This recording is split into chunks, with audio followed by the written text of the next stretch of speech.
The UK continues to be one of the most popular destinations for international students.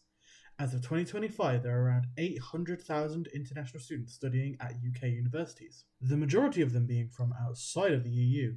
Tuition fees often exceed £10,000 a year, not including living expenses, costs of a student visa, and a healthcare surcharge. Most international students in the UK come from China, India, Nigeria, Pakistan, and the US. Students must be assessed on their ability to read, write, and speak English. They usually prove their English level by passing a test at an appropriate language centre. We took it upon ourselves to spread awareness about what it's like to learn in a foreign country. We did this by reaching out to a few international students studying at the University of Worcester who were willing to answer a few questions.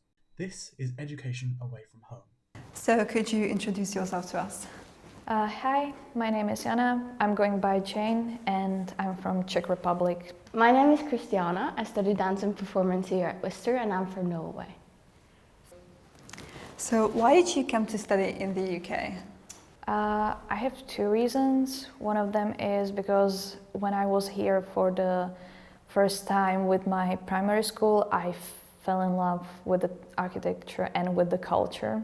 And the second one was because in high school I wanted to get as far away from my parents as possible. That didn't work, so I like to say that I'm compensating this. So personally, I wanted more adventurous opportunities, and in Norway there's only 2 dance schools. So I wanted to explore the possibilities here.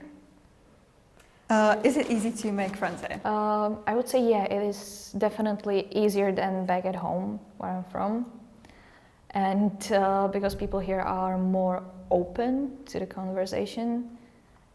And yeah, I would say I have more of a British friends than international, because I do not really meet other people from different countries that often. Since I am international, I found it more easier to become friends with other internationals as well. And in my flat, we are from so many different countries. There's literally South Africa, South Korea, there's Dubai and Ukraine. So there's a lot of different people, which is lovely. You have many negative experiences, so you didn't experience any discrimination based on your nationality or immigration status? Oh, to be fair, I not directly.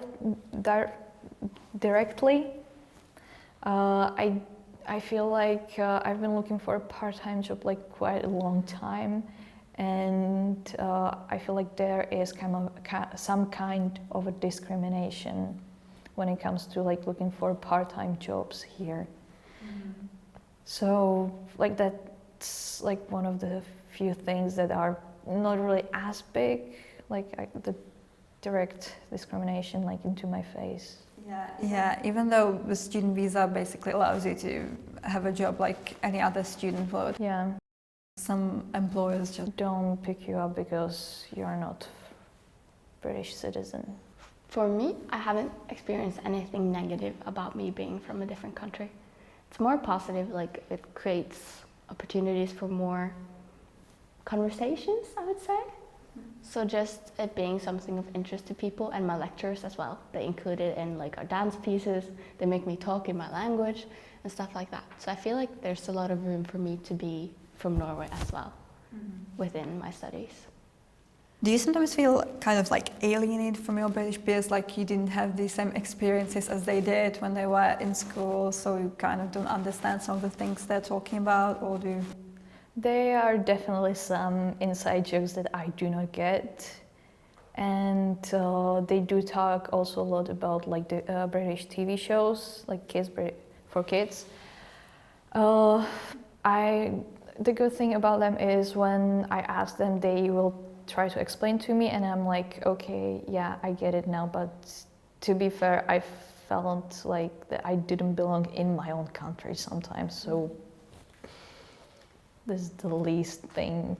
Sometimes there's definitely things that I don't understand, all the GCSE stress and trauma that they talk about, and I have no idea what that is. But then they're always very kind to explain to me that this is this, and use more American terms so that I understand a little bit better. And also just them being able to go home every week, that is obviously very different from my situation. But I think it's more nice that we are different and can share different cultures as well.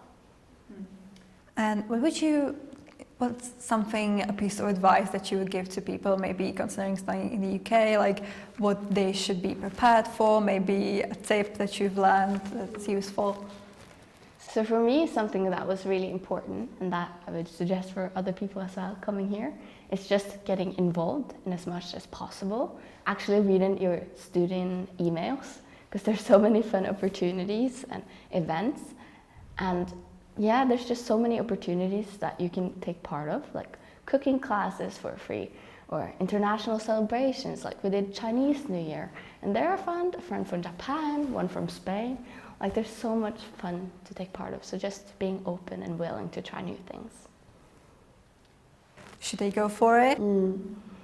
For me, I would say definitely like go for it if you're thinking about applying for a different country. You learn so much, and it's much more than your studies as well. You will grow as a person, you will grow in like your communication skills, your English level if it's an English-speaking country. And it's just amazing. Just remember to bring some food from your home so that you have that with you as well. This is going to be ending on a slightly darker note, but basically it's just think about if you actually want to do it, because it will cost you lots of financial, like lots of money. You will be leaving your family, your friends, your culture behind.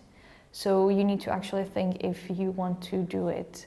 And if you actually go for it, and you get to the point where you are here and you're not really sure because you are here for the first month, you didn't make that many friends and you feel lonely, just pull through it and it will get better. Yeah, it's okay to cry for the first 5 days. Yeah, it's okay when you don't get your periods also. It's a lot of stress, to be fair. And sometimes it can happen that your luggages don't arrive at a time and you will be here in the UK just carrying your backpack, and that will be the only thing that you will have besides also money. So I'm talking from my own experience. Okay, well, thank you. I think that's all from me. Thank you. Okay, well, thank you so much. Thank you. It's been made apparent that to be an international student is not completely devoid of adversity, and perhaps that's enough to discourage others. To leave your family, your culture, and your life behind is no easy step. Nonetheless, we listen to their troubles, aid them where we can, and endeavour to welcome them with open arms because they make our community so much brighter.